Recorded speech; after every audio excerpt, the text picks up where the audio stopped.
Umuririmbyi Diamond Platnumz agiye kuza mu gihugu c'u Burundi muri uku kwezi k'umunani. Niyo makuru ariko aravugwa ngo muri kano kanya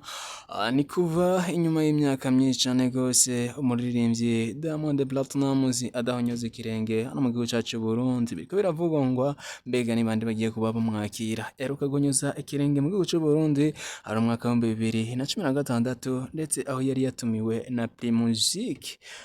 Primusic yari yatumiwe muri finale aho yashoboye kuba yakirwa n'uwitwa Mugani Desire azwi cyane ku izina ry'umuziki nka Big Farious canke Big Fizzo niryo yitwa. Bari bamaze kuba bakora ibikomeye cyane gose aho onye ambavuye kwakirwa na Big Fizzo yari brand ambassador wa Primusic, yarakiriwe kandi n'uwo bita Bizimana Boubacar Kalom canke Satubi Saturama Bafre kuva muri Empire Avenue. Bose bari aba brand ambassador muri Primusic. Muri finale baca batumira uwitwa Diamond Platnumz kuva mu gihugu ca Tanzania asanzwe ari CEO wa WCB ndavuga Wasafi,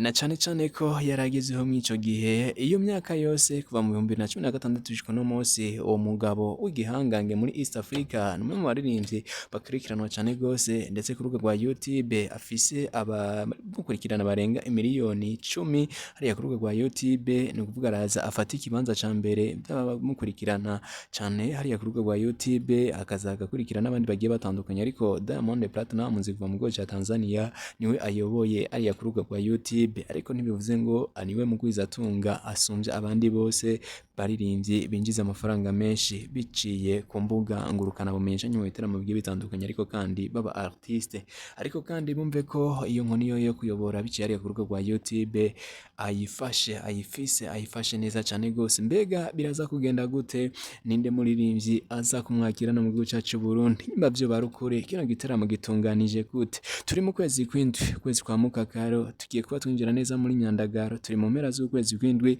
No munsi n'igenekezo rya 21 ndiko ndavugira ku iyi nkuru, ariko kandi benshi baravuga ati vy'ukuri nyimba ico giteramo kizoba mu kumunani uku kwezi ntikuze kurangire igiteramo kitarashirwa ku mugaragaro, kubera ko co riska kufeiringa. Bavuga ati himbawe ahibambewe uwitwa Diamond ntiyoshobora gufeiringa aje mu giteramo gihe anakunzwe cyane gose muri East Africa, anakunzwe cyane gose mu gare mu artiste wo muri Tanzania, ariko kandi ntakiri mu artiste wo muri Tanzania gusa, no munsi yitwa mu artiste international. Bivuze ngo uko vyoba bimeze vyose ngo ntabwo igiteramo cyo fairinga. Nanje nkavuga nti ihibambewe byose bivana n'integuro. Shobora kuba warabiteguye ukavuga ati reka nzana igihangange muziki w'u Burundi, ariko kandi bisaba yuko witegura bikomeye cyane gose kugira ngo iyo show ntishobore kufairinga, ishobore kugira réussite idasanzwe. Biteguwe gute? Byose vyavuga mu kiganiro kuri Radio Soko FM. MC Donald Numba afatikanije na MC Shalom abashoboye kuba bavuga bati mbega hamwe wozana umutumire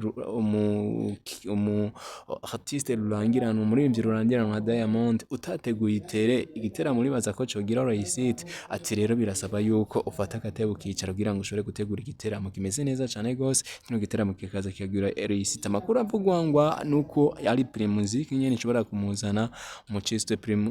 Primusal kizoba gikomeye cane gose mu kwezi k'umunani muri Myandagaro mu gihugu c'u Burundi i Bujumbura. Bizoba bimeze gute rero kugira ngo kino giteramo gishobore kuba kigira réussite idasanzwe? Nuko Diamond Platnumz yotegurirwa itere imeze neza cane gose, akaronka abagiye kumwakira. Ariko kandi mu bavuze mu kiganiro harimwo uwitwa Lolilo Simba Muzizi wa Jiwe. Twibukanye ko Lolilo bafitaniye icisu indirimbo n'umuririmbyi Diamond Platnumz, barakoranye Lolilo indirimbo hamwe n'uwitwa Inde n'umuririmbyi muto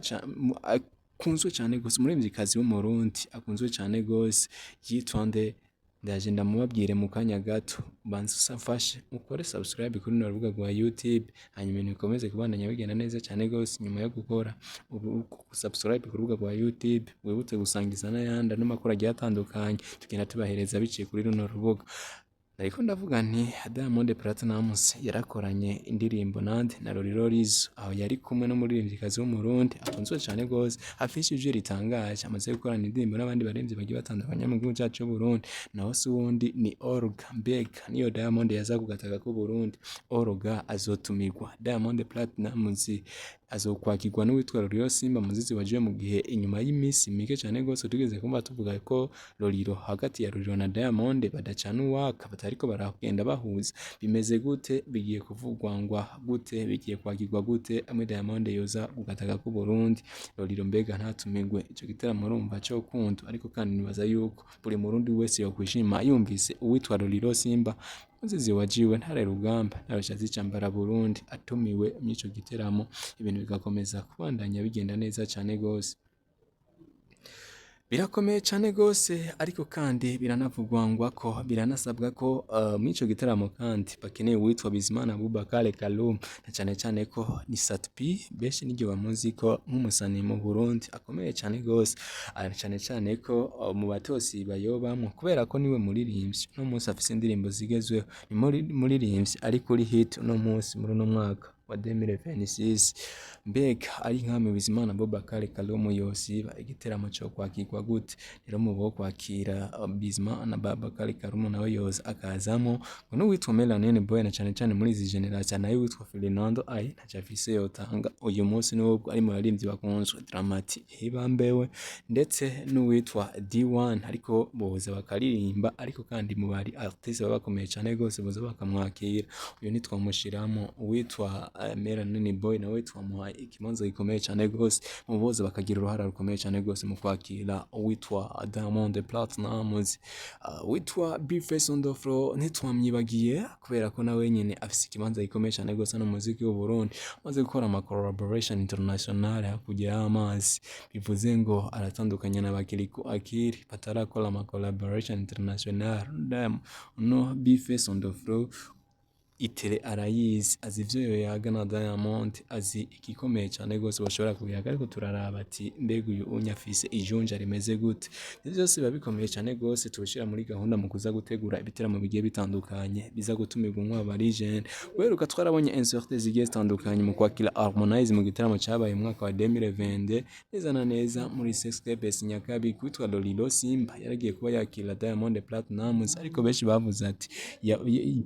ya mukuja kwakira Harmonize ariko benshi bavuze ati Loliro Simba yashitse mu bodyguard wa Harmonize bivanye n'ukuntu yagenda yitwara yabaye mu kibanza c'aba bodyguard ariko kandi mbega uno mwaka ame Diamond Platnumz yoza gataka ku Burundi vyogenda gute vyoba bigiye kwifatanya gute uwitwa Loliro yoja kwakira Diamond Platnumz ko yubahoze arabagenzi bakomeye cyane gose mu myaka irenga 6 iheze n'imyaka irenga 10 iheze ko bakoze ibikora inka bakoranye indirimbo zikomeye cyane gose mu gihe Diamond Platnumz atari bwafatisha inga muri Tanzania cyangwa mu karere ka East African Community biraza kugenda gute kuri Loliro Simba muzizi wajiwe imbere ya Diamond Platnumz vuga nawe abaririmbyi bashika kuri 5 mubona boza kwakira ono muririmbyi Diamond Platnumz wirengagize abo twashoboye kuba tuvuga ariko kandi nawe uzutubwira abaririmbyi bagiye kuri 5 ubona batosiba muri kino giteramo cha Diamond Platnumz agiye kuba tumigwa hano mu gihugu cyacu cy'u Burundi ushobora kuba warakunze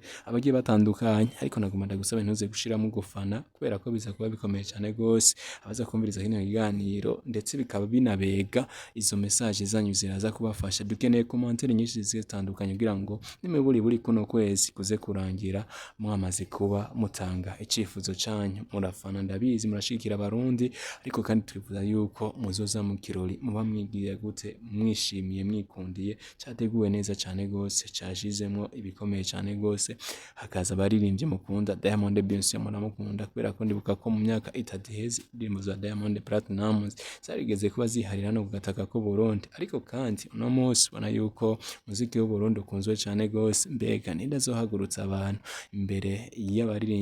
y'isinzi ry'abantu hagati y'umurundi n'umunyamahanga dukunda ivyaca abarundi mwino minsi mbega Diamond nawe bizogenda gute agiye kuza mu gihugu cyacu Burundi Ndabashimire cyane gose mwebwe mwashoboye kuba mwana na MC Donali Numba kuri runo rubuga Donali Numba